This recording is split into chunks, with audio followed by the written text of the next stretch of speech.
5 mars 1943. Le major général Lloyd Fredendall rencontrait le commandant suprême Dwight Eisenhower au quartier général du 12e corps en Tunisie. Eisenhower avait fait le déplacement en personne pour lui annoncer une nouvelle qui mettrait fin à sa carrière de commandant au combat. Il était relevé de son commandement avec effet immédiat. Son remplaçant, le major général George S. Patton, Jr., prendrait ses fonctions dès le lendemain. Fredendall reçut l'ordre de retourner à Alger, puis à Washington. L'ordre fut donné verbalement, avec un professionnalisme froid. Eisenhower n'eut pas besoin d'en expliquer les raisons. 2 semaines plus tôt, le corps de Fredendall avait été brisé au col de Kasserine lors de la pire défaite américaine de la campagne d'Afrique du Nord. Des milliers de pertes américaines, des unités entières, mises en déroute dans la panique. Durant ces 2 semaines, Fredendall avait rejeté la faute sur tout le monde, sauf sur lui-même. Ses commandants subordonnés étaient incompétents. Le renseignement était insuffisant. Les troupes étaient inexpérimentées et paniquaient sous le feu. La décision d'Eisenhower montrait clairement ce qu'il pensait de ces explications. Fredendall fit ses bagages. Il croyait sa carrière terminée. Il n'avait aucune idée de ce qui allait suivre. 14 février 1943. Le maréchal allemand Erwin Rommel lança une attaque à travers le col de Kasserine, au centre de la Tunisie. L'objectif était simple, percer les lignes américaines, capturer les dépôts de ravitaillement et prouver que les forces américaines ne pouvaient pas affronter des vétérans allemands. Le 2e corps de Fredendall défendait un front de 70 miles avec 30 000 hommes dispersés en petits groupes. Les commandants recevaient des ordres contradictoires. La ligne défensive comportait des brèches suffisamment larges pour laisser passer des divisions entières de panzer. Lorsque Rommel attaqua, les positions américaines s'effondrèrent en quelques heures. Des bataillons entiers rompirent et prirent la fuite. Du matériel fut abandonné. Des soldats s'enfuirent en véhicule ou à pied dans une panique totale. Au 22 février, les Allemands avaient avancé de 50 miles. Les pertes américaines dépassaient 6 000 hommes, tués, blessés ou capturés. Des centaines de chars et de véhicules furent détruits ou abandonnés. Ce fut l'une des pires défaites américaines de la Seconde Guerre mondiale. Et Fredendall n'était nulle part près des combats. Il avait installé son poste de commandement dans un canyon, loin derrière les lignes de front, à 80 à 100 miles des positions avancées selon la plupart des témoignages. Il avait fait travailler une compagnie du génie pendant plus de 3 semaines pour le creuser à l'explosif dans la roche solide, tandis que les troupes en première ligne creusaient des trous individuels sans aucune protection supérieure, tandis que les ingénieurs faisaient sauter de la dynamite pour dégager la vue de Fredendall dans la vallée de Speedy. À une trentaine de mètres, ces hommes entendaient un autre type d'explosion, le bruit des canons allemands de 88 mm déchirant le blindage léger américain. Un homme se construisait une forteresse pour lui-même. Ses soldats creusaient leur propre tombe dans la boue gelée de Tunisie. Ils visitaient rarement les unités avancées. Ils donnaient des ordres par téléphone à des commandants qu'ils n'avaient jamais rencontrés. Lorsqu'Eisenhower se rendit sur place le 20 février, pour évaluer le désastre, ce qu'il vit le convainquit que Fredendall devait partir, non pas simplement être relevé, mais être retiré immédiatement avant de pouvoir causer davantage de dégâts. George Patton débarqua en Tunisie le 6 mars 1943. Il commandait au Maroc lorsque Eisenhower l'appela avec des ordres urgents. « Prenez le commandement du 2e corps, réparez-le, et faites-le vite. » Patton arriva chaussé de bottes impeccablement cirées, portant des pistolets à crosse d'ivoire et affichant une fureur à peine contenue. Il visita immédiatement chaque unité du corps. Il releva des commandants sur le champ. Il imposa des règlements d'uniforme que Fredendall avait ignorés.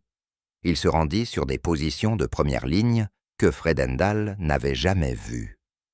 En 2 semaines, le 2e corps était une armée différente. La discipline remplaça le chaos. Les patrouilles offensives remplacèrent la peur défensive.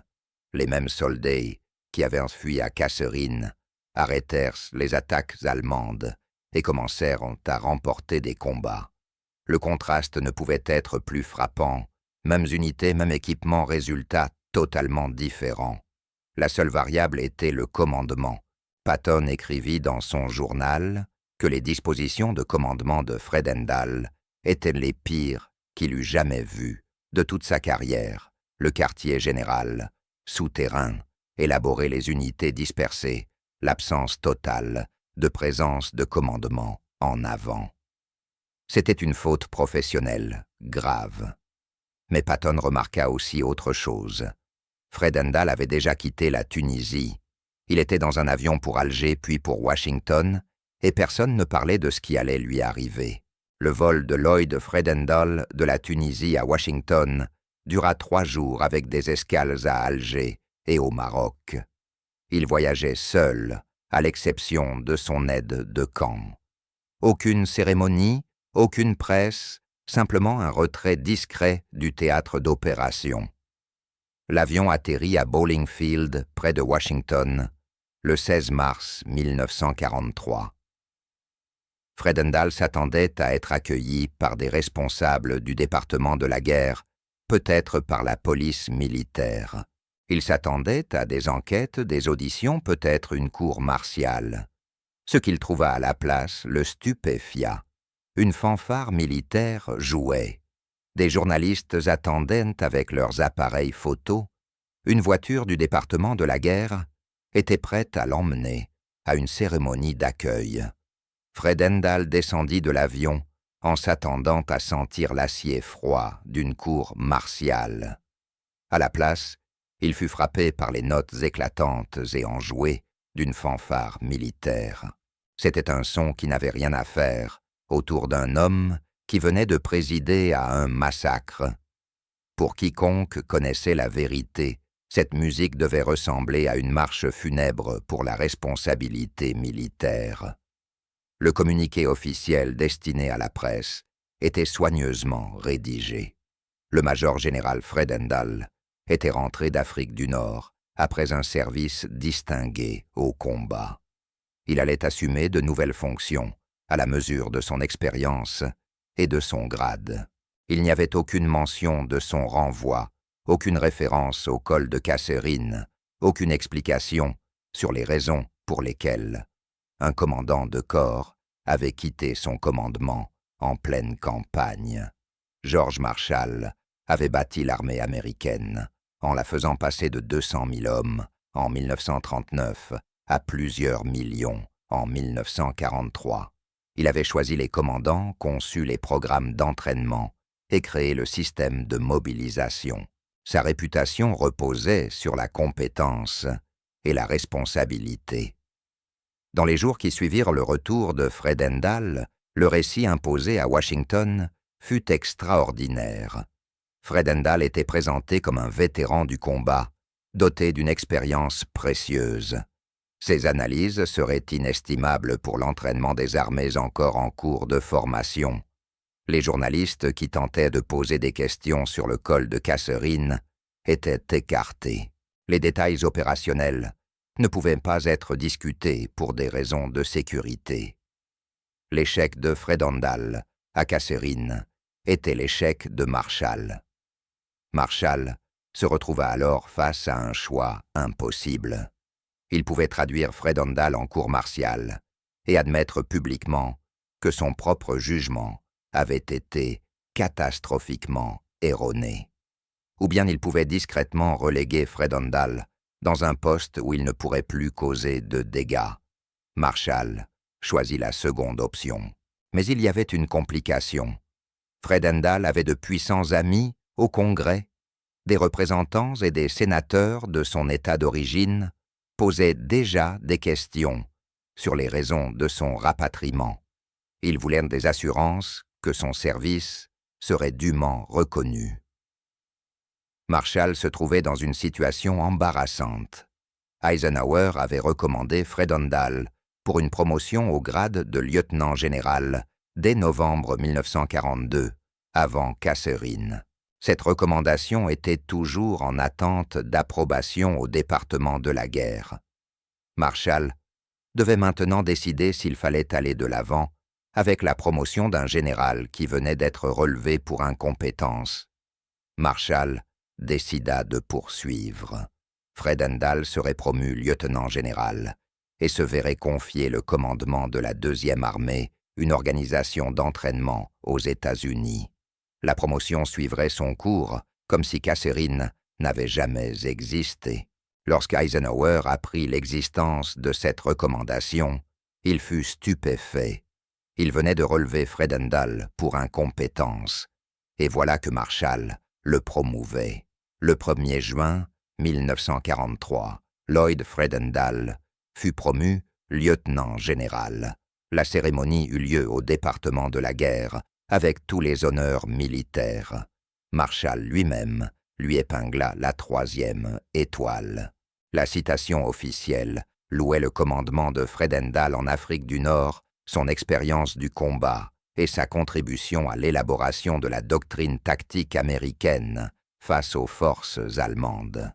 Elle ne faisait aucune mention du col de Kasserine. Elle ne laissait pas deviner qu'il avait été relevé de son commandement et couvert de disgrâce moins de 5 semaines plus tôt. Fred Ondal avait désormais le même grade que George Patton, l'homme qui avait sauvé la situation en Tunisie. L'homme qui avait provoqué le désastre portait les mêmes 3 étoiles que celui qui l'avait réparé. L'annonce de la promotion parvint en Tunisie en quelques jours. Les officiers ayant servi sous le commandement défaillant de Fred Ondal lurent la nouvelle dans Stars and Stripes avec incrédulité et fureur. Imaginez un sergent de la 1re division blindée, assis dans la poussière d'un camp vaincu, tenant un exemplaire graisseux de Stars and Stripes. Vous voyez le visage de l'homme qui a envoyé vos amis mourir depuis un trou creusé dans la roche, et au-dessus de sa tête brille une nouvelle étoile. Ce n'était pas qu'une promotion. C'était un affront direct à chaque homme qui avait réellement saigné dans le col. Mais la réaction la plus amère vint de Patton lui-même. Il venait d'achever des cours martiales contre des officiers pour les échecs de Kasserine. Il avait relevé des commandants pour manque d'agressivité, pour ne pas s'être rendu sur les positions de première ligne, pour des dispositifs de commandement qui dispersèrent les forces. Fred Ondal avait fait tout cela à une échelle massive, et sa récompense était une 3e étoile. Pendant que cette 3e étoile était épinglée à Washington, des lettres commencèrent à parvenir au département de la guerre, depuis la poussière de la Tunisie. Fred Ondal avait été affecté au commandement de la 2e armée, une organisation d'entraînement basée à Memphis, dans le Tennessee. Il ne verrait plus jamais le combat. La colère exprimée dans ces lettres était brute. Comment le général responsable de la pire défaite américaine de la guerre pouvait-il être promu alors que ses subordonnés passaient en cours martial? Pourquoi les hommes qui avaient obéi à ses ordres étaient-ils brisés tandis que lui portait 3 étoiles à Memphis? La réponse de Marshall était toujours la même. Le dossier du général Fred Ondal parle de lui-même. Son affectation actuelle fait le meilleur usage de son expérience et de ses capacités. Les décisions en matière de personnel étaient fondées sur les besoins du service. Ce que Marshall ne pouvait pas dire publiquement, c'était la vérité. Les relations de Fred Ondal au Congrès rendaient son renvoi politiquement dangereux. Ses puissants amis du Wyoming avaient clairement fait savoir que toute disgrâce publique déclencherait des enquêtes et des auditions. Marshall protégea l'institution.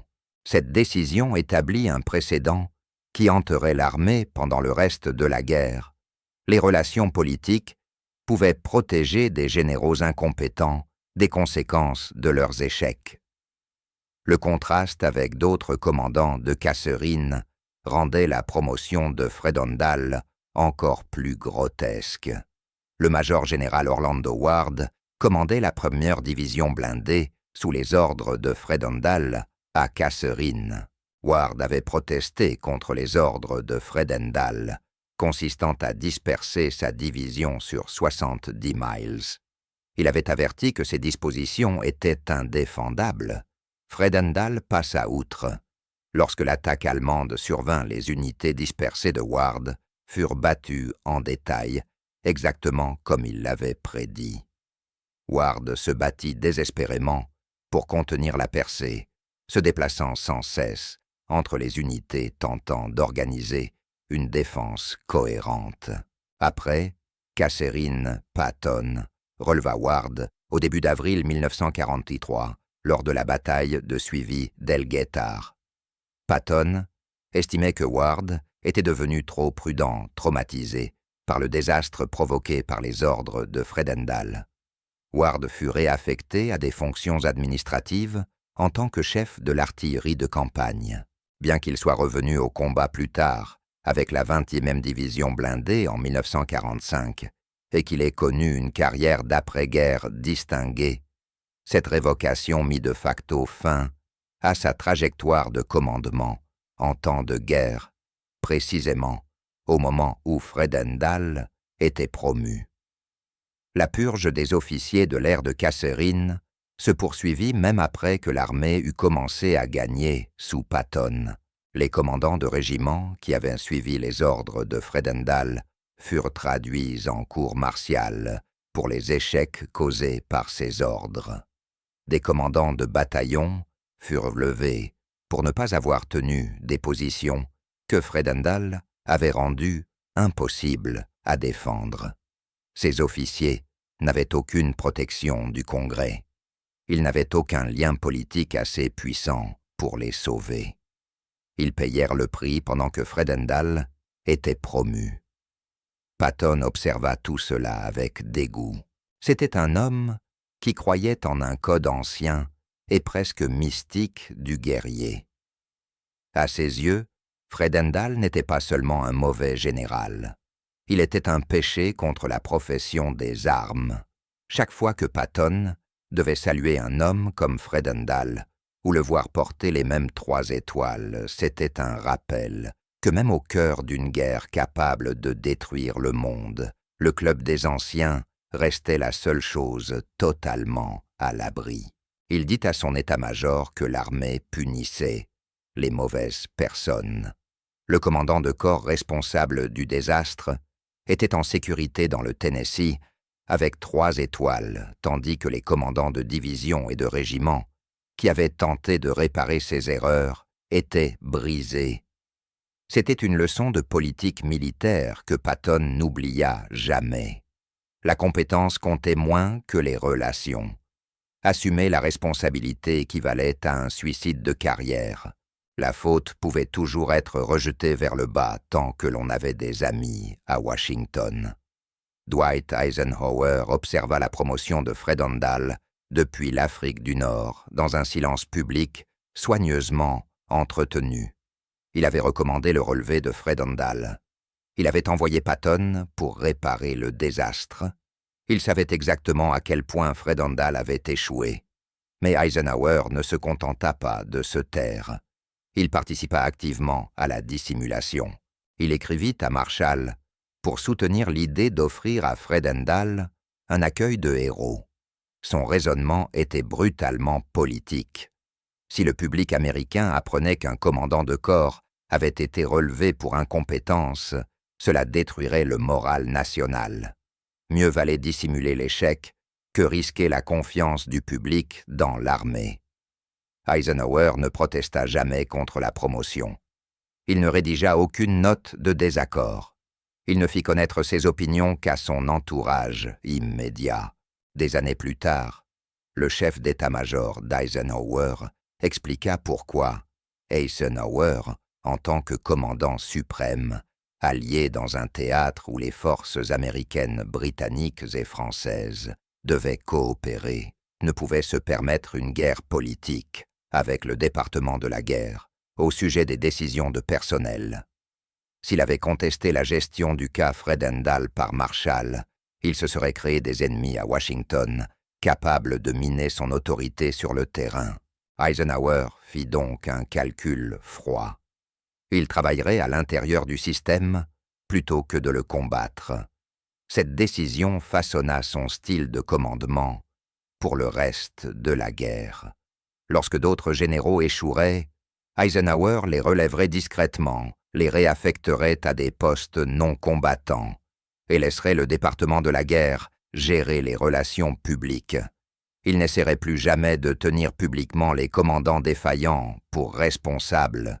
La leçon était claire. La compétence militaire comptait moins que la survie politique, et Eisenhower choisit de survivre. La véritable explication de la promotion de Fredendall n'était pas le mérite militaire, c'était la politique du Congrès.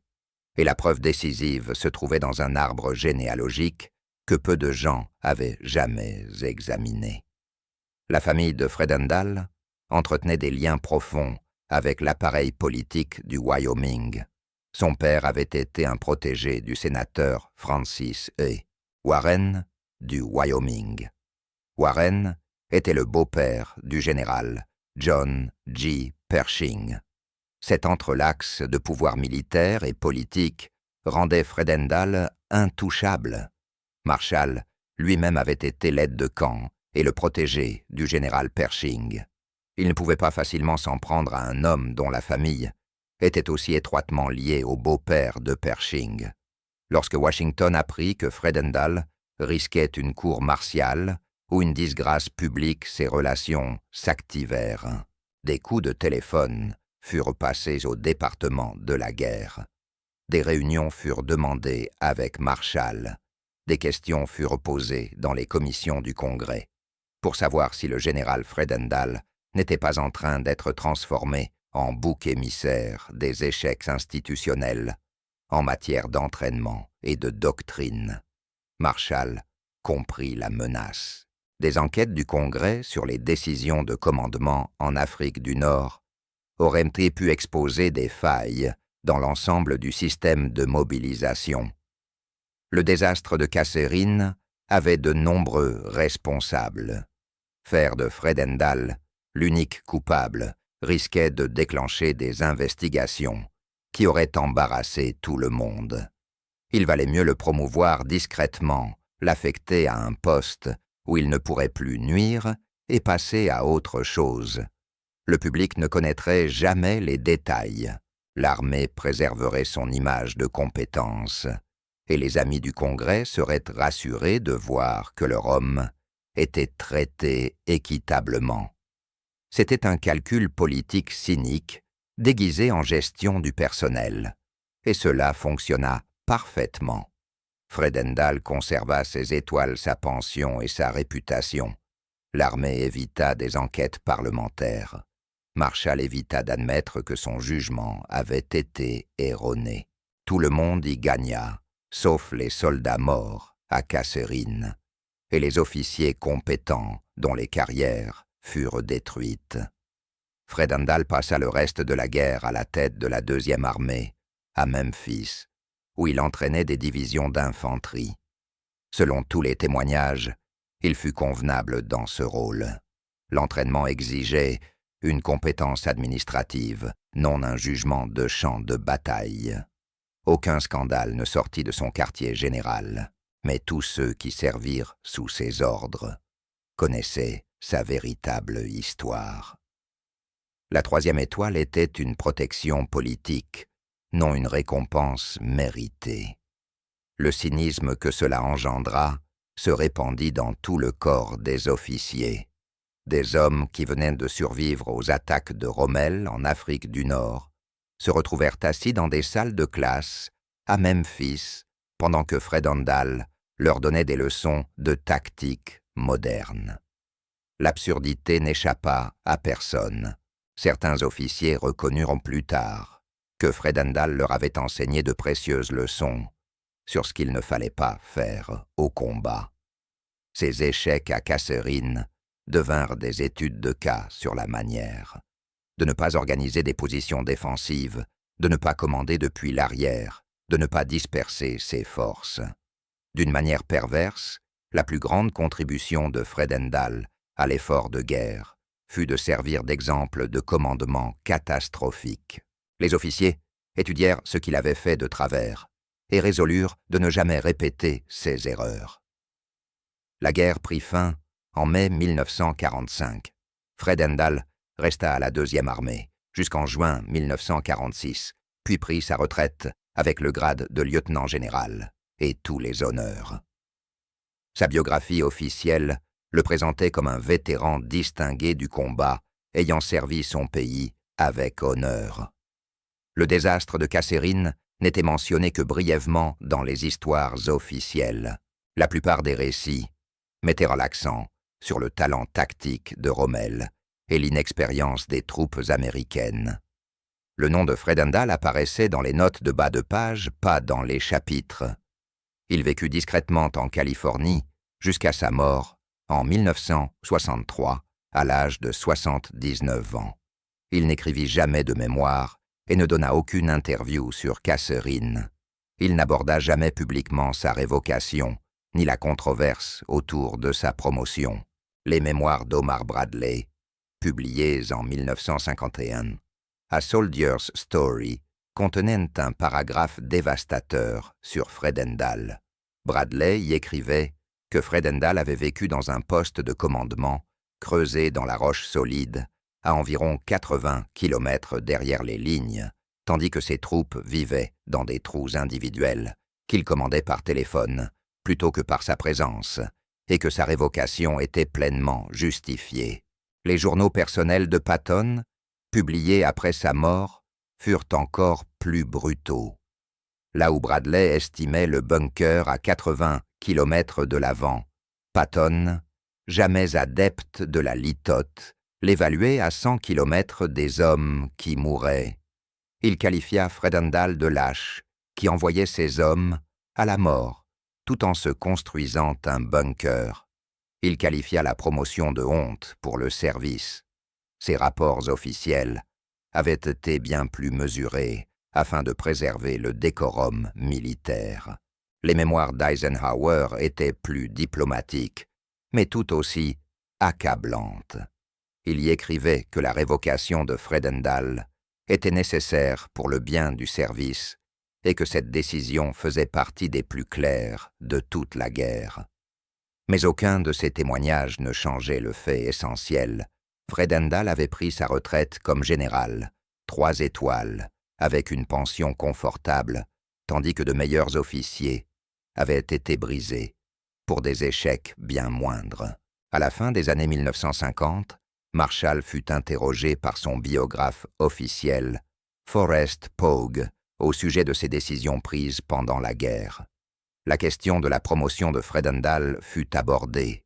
La réponse de Marshall fut révélatrice. Il défendit la décision sur des bases institutionnelles. Détruire publiquement Fredendall aurait nécessité une procédure de cour martiale qui aurait exposé à quel point les forces américaines étaient mal préparées au début de 1943. Les troupes étaient inexpérimentées. La doctrine n'avait pas été éprouvée. L'entraînement avait échoué face aux vétérans allemands. Même Rommel l'avait remarqué. Promouvoir Fredendall dans un rôle d'entraînement masquait le fait que tout le système avait été pris au dépourvu. Cela protégeait la réputation de l'institution tout en l'écartant du combat. Marshall ne déclara jamais qu'il regrettait cette décision, mais le ton défensif de ses propos laissait entendre qu'il en connaissait le prix. Les conséquences de ce compromis se firent sentir tout au long du reste de la guerre. Il institua un système dans lequel l'échec pouvait être surmonté grâce à une protection politique, tandis que les officiers ambitieux apprenaient que cultiver des relations au Congrès comptait autant que la compétence tactique. C'était un système où l'échec pouvait mener à une promotion où le succès était facultatif, où les connexions politiques comptaient davantage que les soldats morts, où le système protégeait les coupables et punissait les innocents. Ce furent les soldats qui payèrent le prix. Au col de Kasserine, plus de 6000 Américains furent tués blessés ou capturés à cause de l'incompétence de Fredendall. Après la guerre, les familles de ces victimes apprirent que le général responsable avait été promu pendant que leur fils reposait en Afrique du Nord. On parle souvent de la sauvegarde de la face politique, comme s'il s'agissait d'un crime sans victime. Mais chaque étoile sur l'épaule de Fredendall fut payée au prix de souffrances interminables par des familles du Wyoming, de l'Illinois et de New York qui recevaient des télégrammes n'annonçant pas des promotions, mais seulement un drapeau et un remerciement creux. À Washington, on sauva une carrière. En Afrique du Nord, on remplit simplement un cimetière. L'homme responsable du désastre du col de Kasserine prit sa retraite avec tous les honneurs, une pension de général, 3 étoiles, et une réputation protégée par les hommes les plus puissants de l'armée. L'histoire est écrite par les vainqueurs, mais parfois, elle est aussi éditée par ceux qui sont trop embarrassés pour admettre qu'ils ont choisi le mauvais homme. Car à la guerre, la compétence est négociable. Les relations, elles sont éternelles.